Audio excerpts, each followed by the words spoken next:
Thank you for joining us today for our book talk on dystopian literature. If you look at the screen, you will see the definition for dystopia.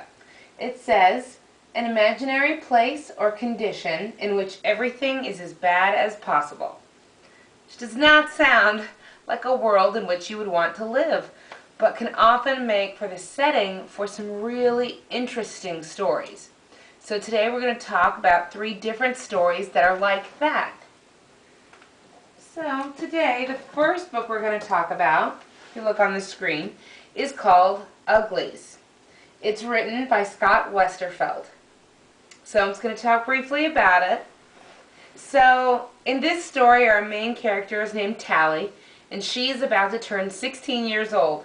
And in her community, when you turn 16, that's when you get to have the surgery that makes you pretty. Before you get that surgery, everyone is considered to be very ugly. So obviously she wants to get this surgery. She makes a new friend in the book named Shay, and Shay has her own opinions about this surgery. She does not think it's a good idea. She doesn't want to have it. She tells Tally she would rather run off and live in a secret community in the woods that doesn't get the surgery. And then one day, Shay is gone. So the secret police come to Tally. They've been watching her. They know that she's friends with Shay. And they say, take us to your friend, help us find this community, or you are never allowed to get that surgery. This is not a position Tally wants to be in. She wants that surgery so badly. But also, she wants to remain loyal to her friend. It's a conflict for her. She eventually decides, okay, I want the surgery, so I'll do this. I'll work with the secret police. She runs off.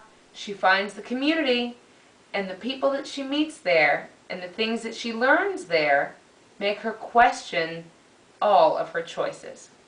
So a main theme in this story is how far would you go to fit in? How important is it to really fit in? And what is the definition of beautiful? So there's a lot of action, and there's a lot of deep thinking that goes with this. It's a very intriguing read. It's a page-turner. So again, that's Uglies by Scott Westerfeld. The second dystopian novel that we are going to look at is called The Fifth Wave, and it's by Rick Yancey. So the premise of this story is that there has been a series of alien attacks on the planet Earth, and they come in waves. So the first wave of the alien attack was an electromagnetic pulse. So it disables all electronics, and there's a lot of consequences that basically plummet the human race back into the Dark Ages. The second wave of the alien attacks was a giant tsunami that wiped out all of the coastline. The third wave of attacks was a virus that the aliens sent out that would actually infect humans and turn them into aliens. So we're seeing humans, but they're not really humans, they're aliens, you just can't tell. And then the fourth wave is what I will call military destruction. The military starts to crumble. So we know that all these things are happening. We know this pretty much at the beginning of the book. It unfolds, pretty quickly that all these things have happened. Now, so we know, we don't know by looking at a person if they're an alien or if they're a human. The military has started to crumble, and that's something that people have been really relying on. So there's a lot going on. By the title of the book, The Fifth Wave, we know that there's another wave of attacks coming. So we're prepped for it. So, just briefly to talk about the characters, this book has several different narrators.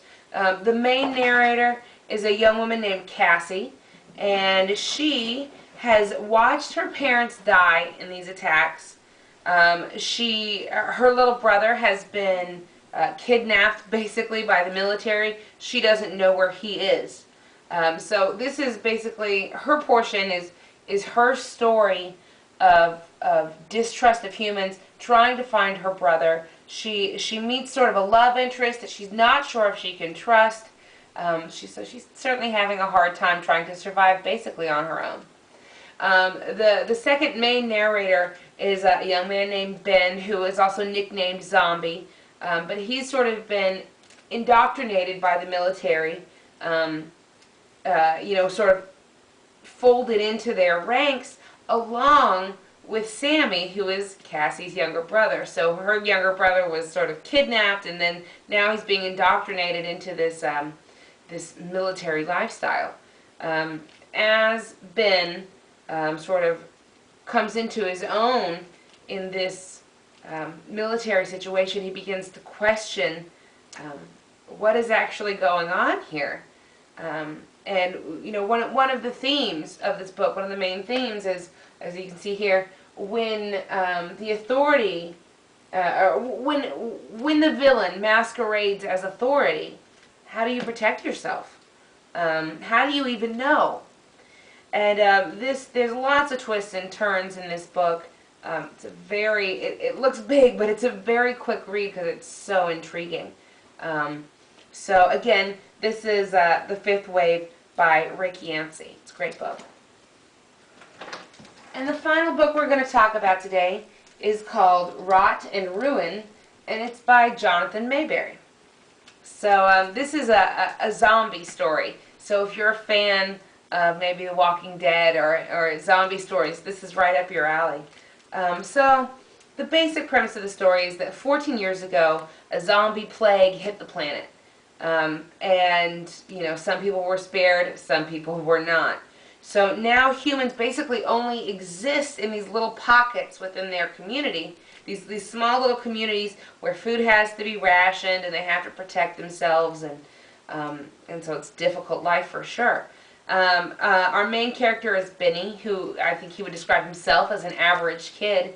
And by the time he turns 15, it's a rule. When you're 15, you have to start working, or else your rations of your food just get cut right in half. So he tries all kinds of different jobs. And this part of the book is really, really funny. The crazy zombie-related jobs he has, selling coats made out of carpet, so that they're so thick that zombies can't bite through them. There's all kinds of jobs he had that he just didn't like.